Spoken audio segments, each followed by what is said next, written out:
If you haven't heard yet, I just launched Future of Work Leaders, a global community of the world's top people leaders shaping the future of work and employee experience.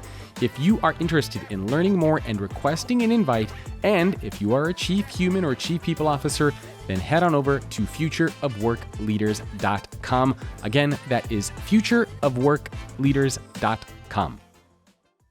Hello, everyone. Welcome back to the Future Ready Leadership Podcast. This is part 2 of our special year-end series focused on navigating leadership in 2025.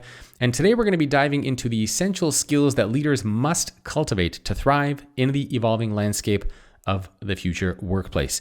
In the first segment, I'm excited to feature Tom Henschel, an expert leadership coach and host of the Look and Sound of Leadership podcast. Tom has a rich background in helping leaders develop the presence and gravitas necessary to succeed in high-stakes environments. And today he's going to share valuable insights on executive presence, what it is, why it's important in today's world of work, and how you can develop this skill to distinguish yourself as a future-ready leader in 2025. We're going to talk about actionable strategies and real-life applications that Tom has effectively utilized throughout his career. Understanding and cultivating executive presence is crucial as it sets the stage for effective leadership by making sure your message is received with the respect and attention it commands.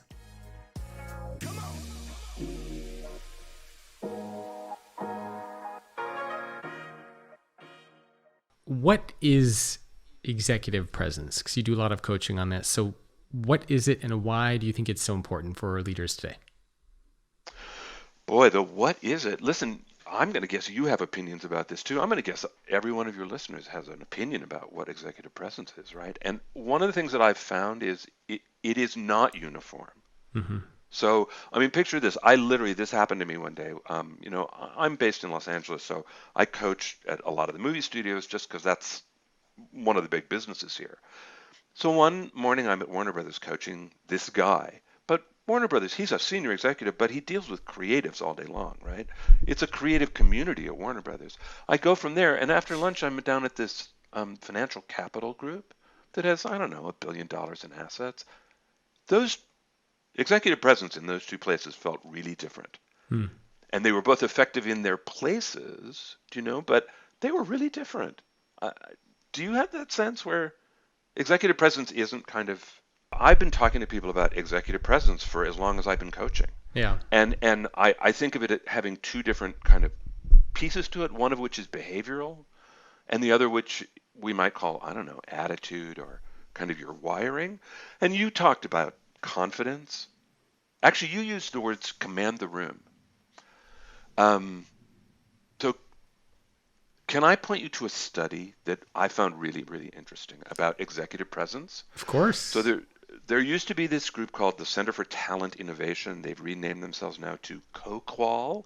They're run by a woman named Sylvia Ann Hewlett. She's been there. She started as an economist, but now she's a researcher. And they did, probably 10 years or so ago, they did this study on executive presence. They interviewed 4,000 people in Fortune 100 companies, and it didn't matter what level you were at, but you had to be a college graduate to participate. And they asked them, what's executive presence? One of the qualities that got called out was the exact phrase you used: command the room. The ability to command the room. And that involves what she identified as, quote, great speaking skills. And yeah, I think that's a set of behaviors. And great speaking skills can be taught and learned. Why is executive presence so important to have? Do you need it if you want to be in a leadership position? Wow. Do you need it? No. I think executive presence is one of those things that will not get you promoted, nor will it keep you in your job, but I think it will keep you from getting the next job. I think it could keep you from moving forward. And it's particularly true, Jacob, if you're a woman or if you're a person of color. If you are a woman without executive presence or a person of color without executive presence, the hill is much steeper. Yeah. Will it ultimately get you that job? No, but you can't get there without it, or it's harder without it. Yeah. And what happens, and I don't know if you've seen this, from some of the people that you've coached. If you get to a leadership position, but you don't have that executive presence, I mean, I would imagine, for example, it's a little bit harder to motivate, engage, empower people to communicate your vision, to get things done. Yeah. Oh, I think it absolutely can be. Sure, but think about if I'm going to work with a leader who I feel does not have gravitas or confidence, yeah, it will be hard for me to follow that leader. Sure. So I do think it is hard. I think it's hard. One of the things that this is a kind of big concept that I think can really be helpful for people to think about executive presence and how they might want to develop themselves to get it.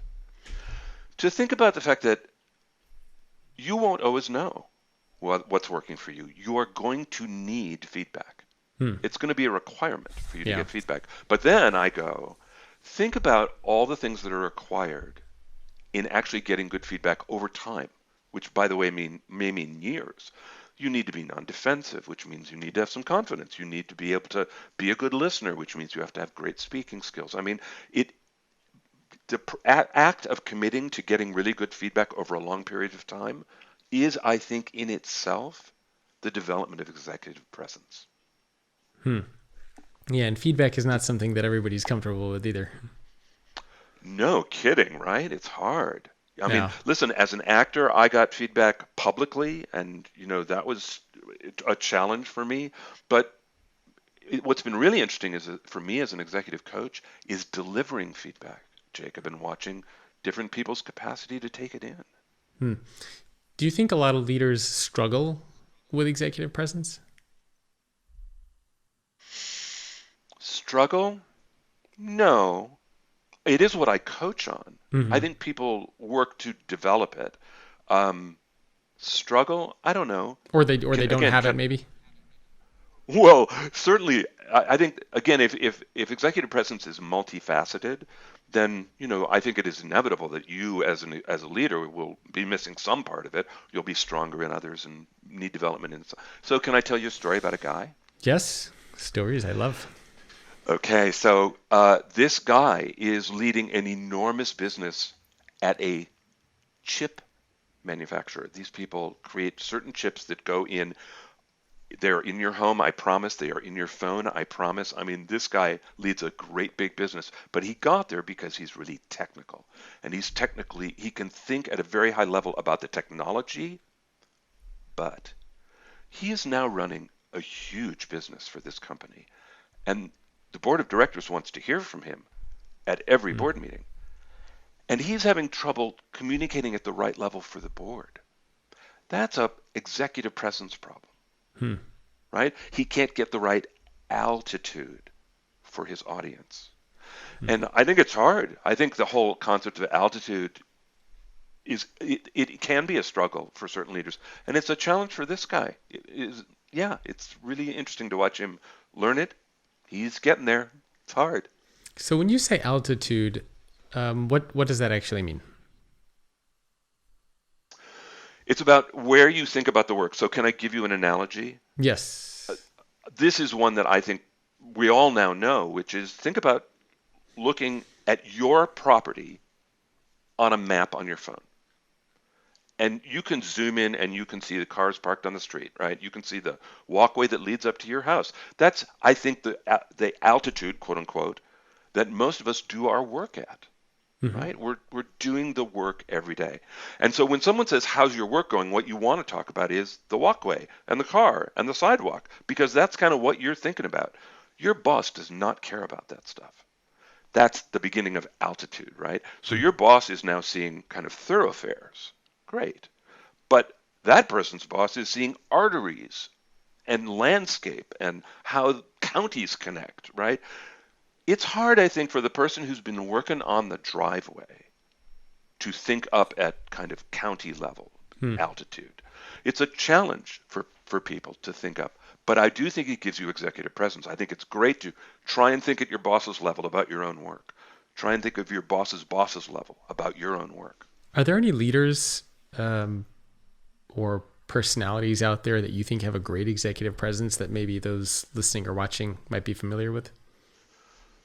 Oh, I don't know, like Jeff Bezos, Elon Musk? Do any of those guys have executive presence?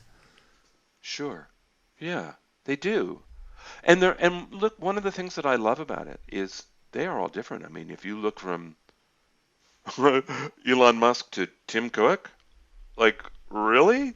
Like and everybody may not be to your taste, but yes, they are all clearly in full command and awareness of their own self.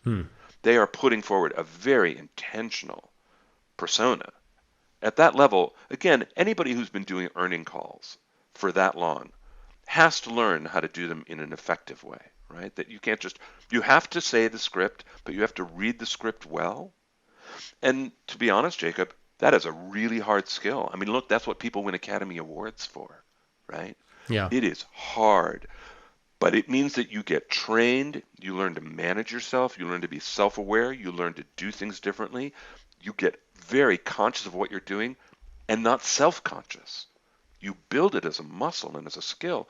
And I think, again, going back to Sylviane Hewlett's model, this idea that gravitas, that's a set of attitudes you can develop. And by the way, I don't know if I ever said number 2 and 3. Number 2 is communication.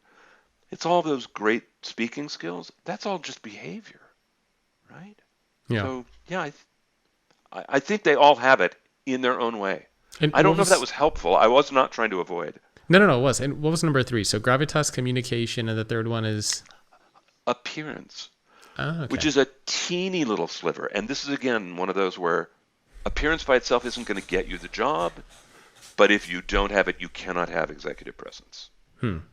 So let's unpack appearance a little bit. Does that just mean wearing a nice suit? No, I mean, no, I don't think it's necessarily about how much you spend on your wardrobe. I don't know if that's what you meant. No, I think appearance is really reading what's appropriate. A lot of times managers talk about young employees needing to be told the quote unquote dress code, although we don't have a dress code here at work. And it's somebody who's just like is not looking around and picking up on the cue. Now, I'll tell you the hilarious version of this. Oh my gosh, I used to coach at a biotech firm where this was a long time ago, where the leader wore Argyle vests. And I coached there over a period of probably 6 or 7 years. By the time I was leaving, like, there were Argyle vests everywhere. It was hilarious. Everybody was suddenly wearing Argyle vests like Bill. It's like, that was just amazing. So that's one way that appearance can kind of, everybody reads the message and everybody takes it on. I don't know that that's a good thing, but having some sense of what's appropriate. And these days, by the way, where casual, right? Like business casual can mean all kinds of things. Business casual can mean a black t-shirt some days. Is appearance also related to posture and how you carry yourself? How you walk, do you shuffle your feet? Do you take confident steps? Do you slouch? Do you walk with your shoulders back? Is that a factor of appearance too? Wow, that was a great list. Oh my God. Everything you described was so behavioral, right? We could all do that or not do that. That was fantastic. So when I think of it as behavior, I put it in the communication bucket, which is number 2, whereas appearance is kind of external. Your haircut, grooming, all that stuff. It really is outwards, which is why it's such a tiny little slice of the pie. Okay, got it. All right. So but I loved that list that you did. That was great. So just to recap those, because I think it's great I think it's a great framework of how to tell if you have executive presence. So gravitas, appearance, and communication are kind of like the 3 broad buckets that we're looking at. Right. And communication, although you put it last, is actually number 2 in terms of dimensions, right? So gravitas is kind of the biggest bucket. Communication is next. Appearance is smallest.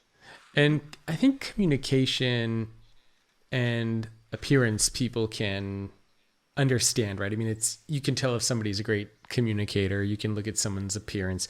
Gravitas, I feel like, is the hard one for a lot of people to wrap their minds around. So are there like some sub elements or buckets of gravitas that kind of make up that broader bucket that people can think about? Yeah, absolutely. So the first one is always going to be confidence. Okay. Right. So there there's a wonderful book called The Confidence Code. Do you know this book? It's I don't.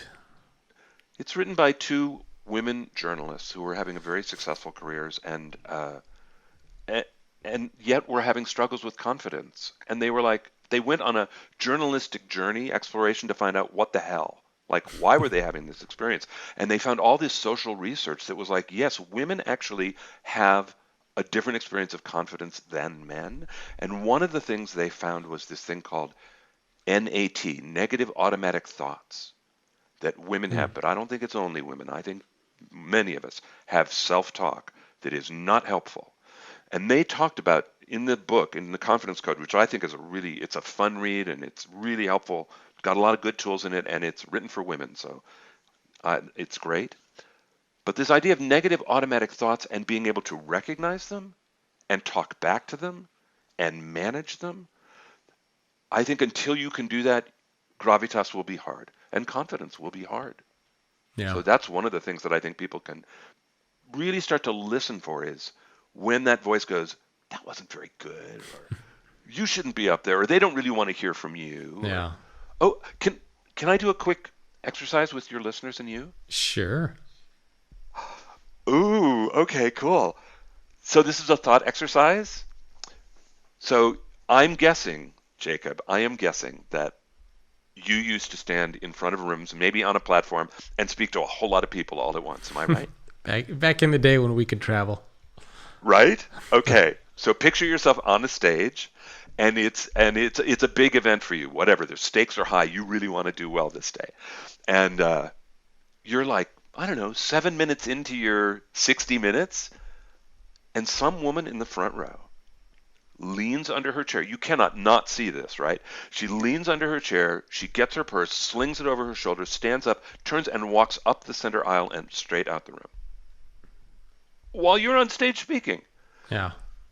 What do you think just happened?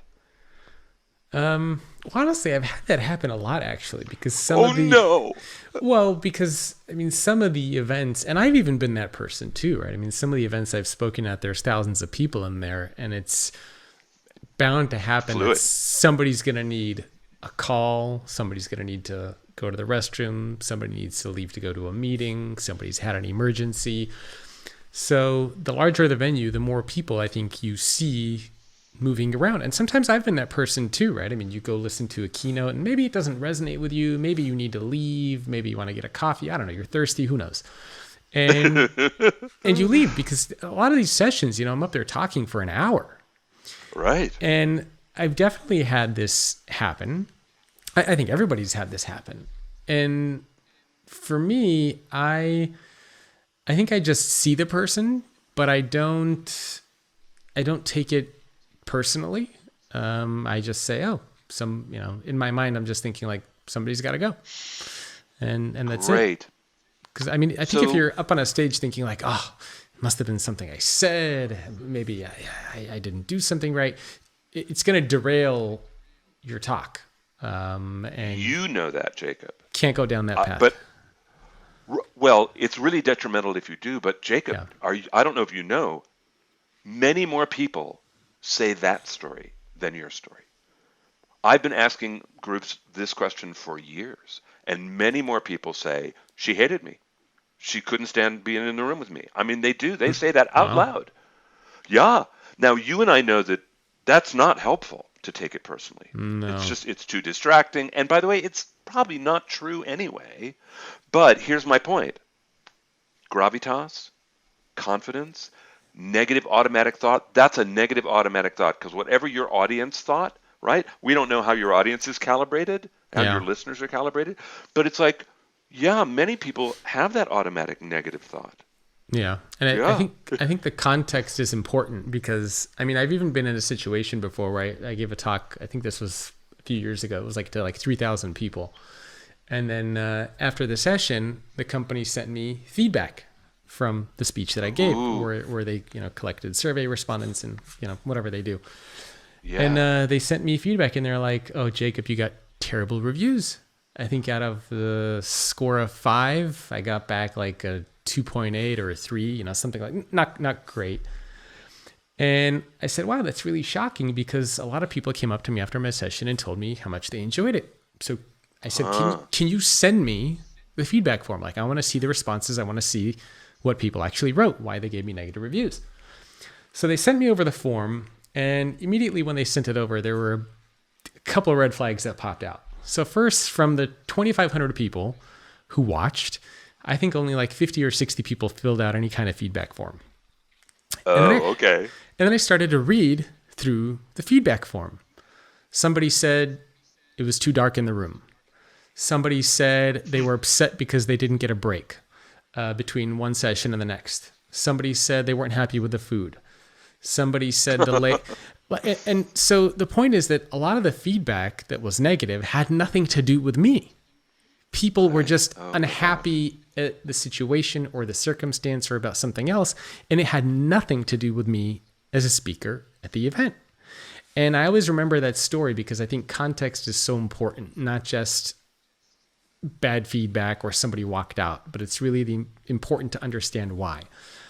So after I saw that feedback, that changed my perspective on, feedback and reviews for just anything in general. Well, but I just want to tell you, the part of that story that really stands out for me, Jacob, is that you advocated for yourself. You didn't simply accept the number. You were like, well, what's here to learn, right? What can I find out? And so you went towards the feedback instead of away from it. And there again, I just want to say, what an executive presence-like thing to do. I mean, seriously, like that's great that's what your instinct was, and nice outcome too, right? Yeah, I mean, I'm fine with negative feedback if there's some sort of, context or merit behind it. But if you're mad because you didn't get a chance to go to the restroom, that's nothing to do with me as a presenter. I'm sorry. Yeah. So can I just echo? This may be obvious, but I want to be really clear that attitude that you have is this whole thing we've been talking about around confidence. And one of the other ways that it gets described, this Gravitas thing, is grace under fire, which it sounds like you understand, right? And not everybody does. A lot of people, I know plenty of leaders who really do not want to be under fire. So when they are under fire, it rattles them. They do not have grace under fire. Yeah. Right? So, yeah. And by the way, part of the only way you learn to have grace under fire is to be under fire. Right? I mean, think about how soldiers get trained. I mean, you know what I mean? It's like at a certain point, they have to use live ammunition, right? It's like, yeah. So that's hard. I mean, who wants to go do that? It's hard to do. Well, I know we only have a couple of minutes left. So maybe before we wrap up, for people who are watching or listening who are thinking, I want to immediately start improving or working on my executive presence, do you have some action items that people can start right after they're done listening or watching this? Yes, I do. So one of the things that we all have in our pockets is a filmmaking machine, right? Yep. You can, first off, we're all seeing ourselves on video. You could actually watch, but that's usually not why you're there. But you could make a video of yourself explaining something, whatever. And then don't only watch it alone, because I don't think most of us know how to really be constructive watching ourselves in playback. I think that's a hard skill. But ask 3, 4, 5 people, and here's the question I would ask them. Would you watch this, 45-second clip? Would you watch this 90-second clip? And would you send me back 3 words that it evokes? And just that's all you're asking for is 3 words. And see what the consensus is. See where it goes, because it's kind of like you, Jacob, asking for all those feedback forms. Ask for some feedback from others and just watch and see how it goes. And see if you want to adopt those words or change those words over time. If you did one of those a week, I'll bet you would get really good at it. What do Tractor Supply, Neiman Marcus, Johnson & Johnson, Dow, Lego, Northrop Grumman, and dozens of other companies all have in common? They are all a part of the Future of Work Leaders community. This is a global community of the world's top people leaders shaping the future of work and employee experience. If you're interested in learning more and requesting an invite, and if you are a chief human or chief people officer then head on over to futureofworkleaders.com. Next, we're going to build on that foundation by shifting our focus to another vital skill, effective communication. And in this episode, I'm going to be joined by Charles Duhigg. He's the best-selling author of The Power of Habit and his latest book, Super Communicators. And in this clip, Charles is going to explore the different types of conversations from practical to emotional and how mastering these can significantly improve your interactions at work. Effective communication complements executive presence and it amplifies it, really helping leaders match their communication styles to their presence and their leadership styles, which helps you create more effective and powerful relationships. So stay with me as we continue to unpack the essential tools every leader needs to succeed in 2025. Here is Charles.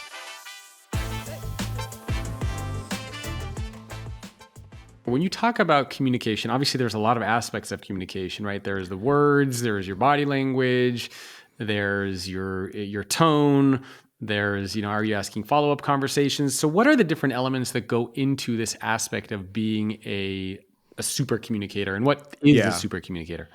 So the first big insight, and this is kind of what the researchers told me when I first talked to them, was we are accustomed to thinking of discussions as one thing, right?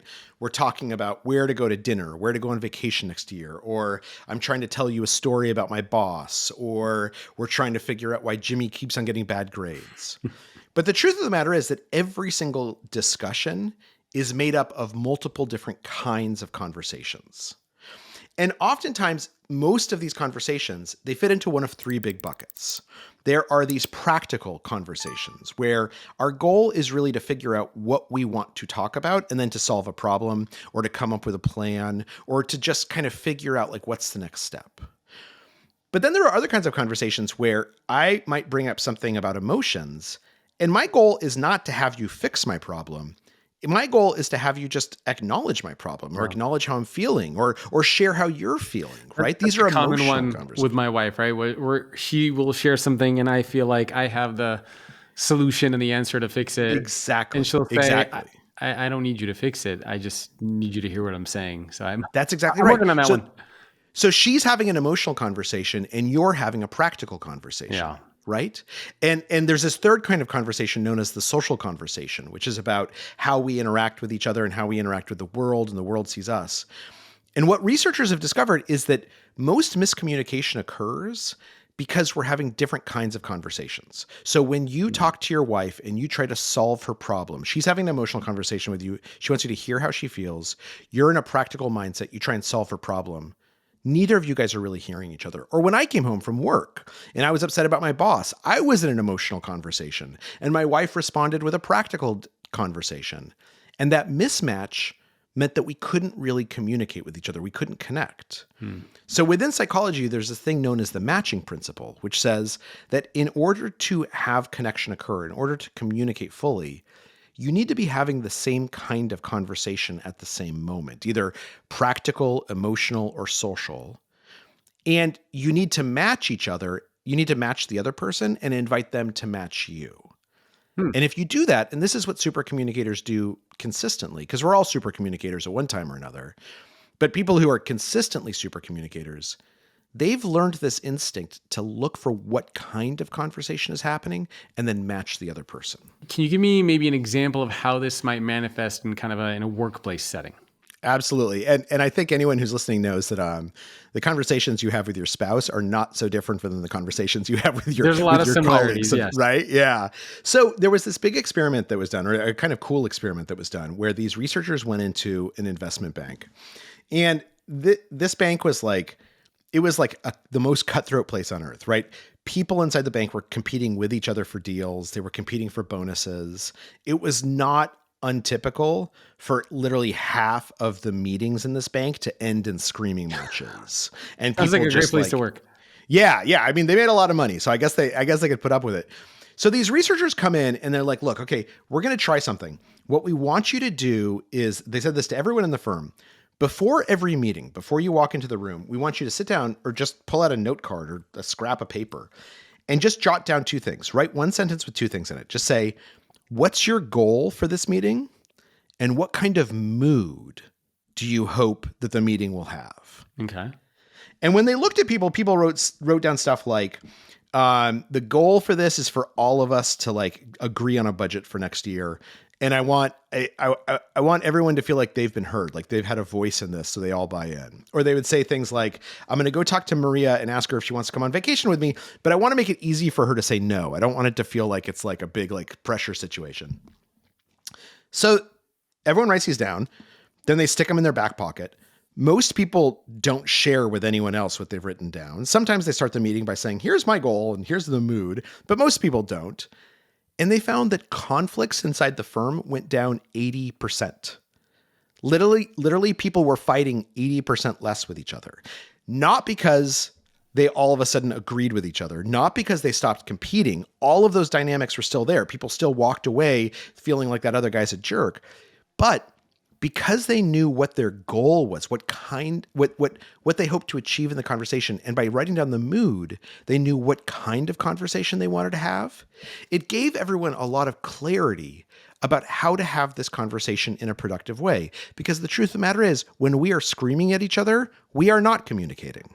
And the whole point of a meeting is to communicate. Yeah. And so simply by teaching people to identify what kind of conversation is happening and what they hope to bring to it, you actually make workplace communication better. What did you say the impact of that was? I think you mentioned a stat, but it kind of cut out there for a second. 80% of conflicts. The rate of conflicts went down 80%. Right. It's crazy, right? Yeah, that's massive. So no more screaming and shouting at each other. Yeah. Yeah. And again, like, it's not like everyone suddenly was like friends or they were like, holding hands and singing Kumbaya. But what they were doing is they were clear on what they wanted to say, and they were able to listen to what other people wanted to say. Yeah, that makes sense. And ultimately, that's the goal of communication. So what I like to talk about is having conversations with other people about tough subjects, right? So and it doesn't matter if you're talking about race or you're talking about politics or you're talking about what raise you should get next week or you're talking about what strategy you should use next year or where you're going to send your kid to school. When we go into these tough conversations where we know that other people might have different opinions or that we need to come together around a consensus, the rules are the same no matter what the topic of conversation is, right? We need to have the same kind of conversation at the same time. We need to prove to each other that we are listening. Yeah. Because if I don't think you're listening to me, I'm not going to listen to you. If it seems like you're just waiting your turn to talk, then nothing's going to happen. Yeah, I like that approach much more because I agree. A lot of people talk about DEI differently. And honestly, even I get very confused because some people talk about it as, physical attributes. Other people talk about it in terms of cognitive diversity. Some people are here, some people are there. And it almost feels like a word that's being used and you don't know what people mean. Whereas if you just talk about it in terms of let's have difficult conversations, we should all be able to have difficult conversations. I think that's much more tangible. Absolutely. And it acknowledges that everybody has a different perspective and a viewpoint, and it kind of gets to a common place, right? And by the way, like the point of a difficult conversation is not necessarily to agree with each other, but a difficult conversation only succeeds if we understand what the other person is saying. Right. And so let's say we are talking about race, which is like kind of spot on for DEI. Yep. If we think about it as just a challenging conversation that we ought to have, a challenging conversation we can both learn from, then our number one goal is to essentially learn from each other. It's not to convince each other like you're bad, I'm good, or it's not to convince anyone that like it's hard to do that in one conversation. Yeah. But if I understand where you're coming from and you understand where I'm coming from, we're probably going to find some places where we agree, and the places where we don't agree are going to be easier to talk about. What's to use traditional business speak, the ROI of being a super communicator, right? So, oh my God, it's huge. People listening and watching this might be thinking, okay, got it. Match conversations, know what the conversations are.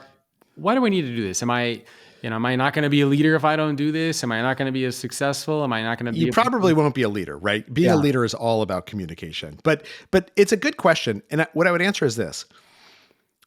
So our capacity to communicate and our capacity to be super communicators has evolved within our brains. It's something that over millennia we've developed the capacity to do. And if you think about it, the reason why the human species has succeeded is because we can communicate. It is literally our superpower.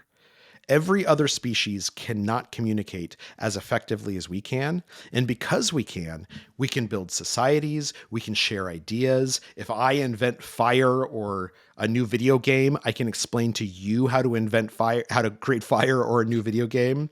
Communication means that an idea that's come up 1,000 years ago is still alive today because I can read it in a book. Communication is our superpower. And so when we're talking about like, why do people succeed as opposed to why does our species succeed? It's usually because they've learned how to communicate much more effectively than the people around them. And I know that it can feel overwhelming to be like, okay, I got to remember the 3 kinds of conversations. I got to do this and I got to do that. But the truth of the matter is that like you and I, all of us, we have these instincts inside our head. But those instincts evolved in a much different setting, right? Those instincts evolved over the last thousands of years.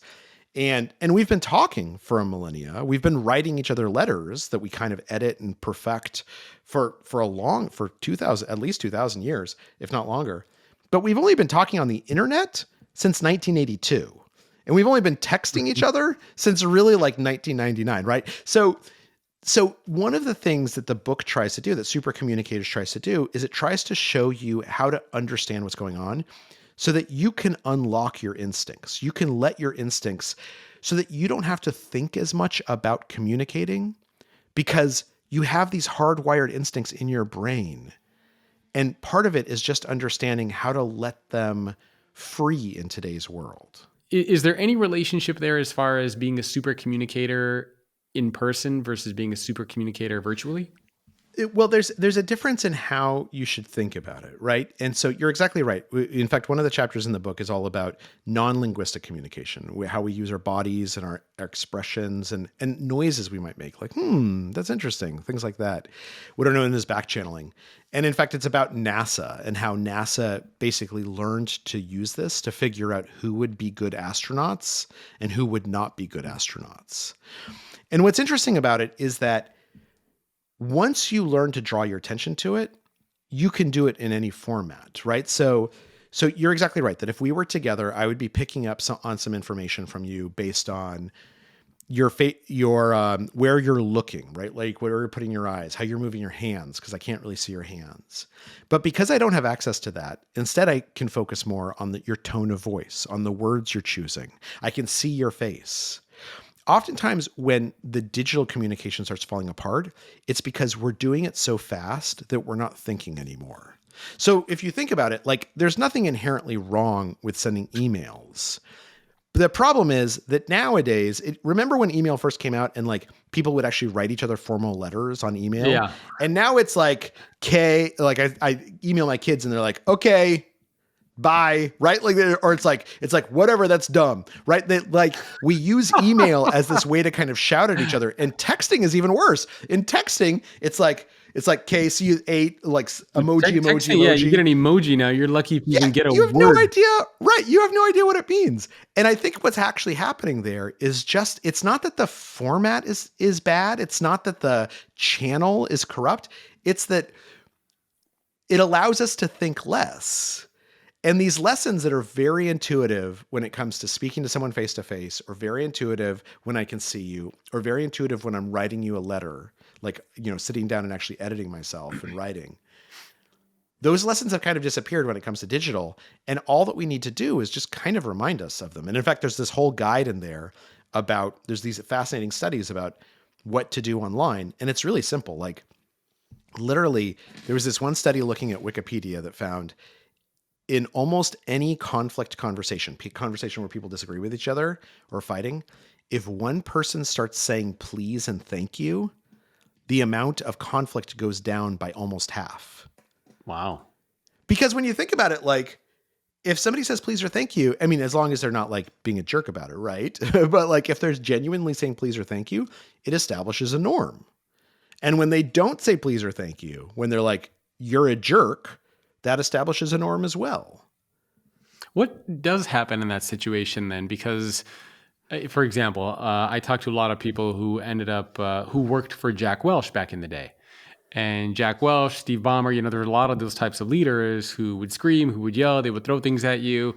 somebody like a Jack Welch probably never paid attention to what kind of conversation he was having. But if you worked for somebody like a Jack Welch, you knew that you were always going to get into that kind of situation. Oh, I think Jack Welch paid a lot of attention. I think Steve Ballmer did too. Really? There's some people who like those conflict conversations. Or they just intentionally went for those. Yeah. Yeah. Or I'm trying to send a message to you, which is like this, it has to stop now. Like I'm furious. And like, I want to express to you that I am furious. So, to take this seriously, because otherwise you might think it's just one of my outbursts. I think that if you look at almost any good leader, the way that they're communicating is very carefully calibrated to what they want their audience to carry away. It's not by accident, whether they yell or whether they ask questions. Some of it is it draws on their personality, but some of it is, what do I want? And by the way, some of those aren't conversations. Sometimes we're in a discussion and we don't want it to be a conversation. When my kids need to clean up their room and I say, do you want to clean your room now? I don't want them to actually have a debate with me about whether they should clean their room. Yeah. I'm being polite and telling them to go clean their room. I don't want a conversation, and that's okay. But when it's actually a conversation where we want back and forth, even those people who are yelling, if they are yelling in a conversation, they're probably yelling with someone who understands how to match that yelling, understands how to make sense of that yelling. That yelling is communicating something for them. And frankly, they're probably yelling back. So what do you do if you are having a conversation with somebody that is, a jerk boss, right? Somebody who is in that mindset of putting you down, who's just, we've all know those types of leaders, right? Who's just not giving you the time of day. And you're sitting there thinking, okay, well, I've identified what kind of a conversation I'm having. This person is like lost their marbles. Do I do anything here? Can I change it into There's something you can do. There's something you can do. Conversation? Can we what do I do? And it's not just in conversations where you think the other person is nuts or gone off the handle. It's also in any conversation where you're having any kind of conflict. Yeah, heated, tough. Yeah. Yeah. It's a tough conversation. You do this thing called looping for understanding. And study after study has shown this is the most effective technique. Looping for understanding has 3 steps. The first step is ask the person a question. Ask them what they're talking about, like to explain something. The second step is repeat back to them in your own words what you just heard them say. Right? And like, we know we're supposed to do this, but oftentimes we don't. But just deliberately say, look, what I hear you saying is, and repeat back what you just heard.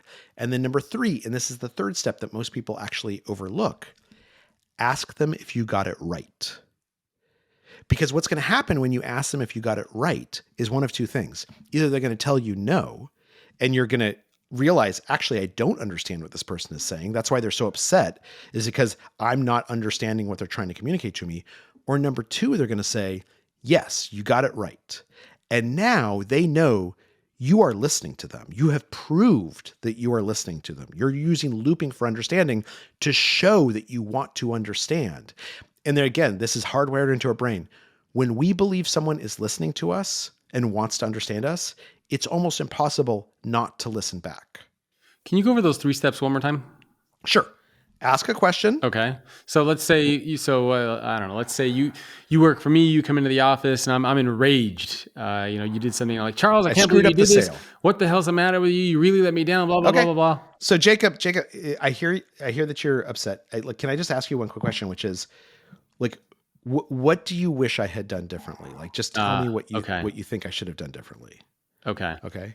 And then you would answer that question. And then what I would say is, and I'm not going to repeat back exactly what you just said. I'm not going to like parrot you. Yeah. You told me I'm an idiot. And yeah, you told me I'm an idiot and you think that I shouldn't work here and I don't work hard enough. It becomes like defensive and arguing at that point. Exactly. So what instead I'm going to do is I'm going to take a second. I'm going to say, look, what I hear you saying is, you thought that we had a plan to execute on this sale, and it seemed like I didn't execute on that plan.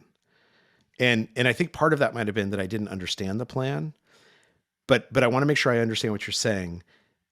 And it sounds like also what you're saying is that this has been really impactful for the company, and now we have to figure out how to make up for this. Okay, that's step 2. I'm going to repeat back what you said to me in my own words. I'm going to process it and let you know what my process is. And then number 3, I'm going to say, did I get that right? Like, am I understanding what you are trying to tell me. That third step is really, really important. And I guarantee you, if you do that with someone who's screaming in your face, when you ask them that question, did I get it right? They're going to start calming down. Yeah. And even if not screaming, but even if you just don't have clarity in a situation, right? Because Totally. I think that's also very, very helpful. And it kind of answers all the questions, right? It removes ambiguity. It gives you clarity on what you should be doing. It addresses maybe any issues that you would have had. So I really like that 3-step approach. Well, and it does something else, which is that oftentimes the person who's screaming, they don't actually know their own mind particularly well. And so when you say to them, like, did I get that right? They say, no, they could say something like, no, I understand why you might think that, but what I was trying to say was something else. And now they're defining for themselves, they're clarifying for themselves what they're actually trying to get across. I mean, the thing about communication in our own brains is it's really complicated, right? You're literally making dozens and dozens of decisions almost per minute when you're in a conversation.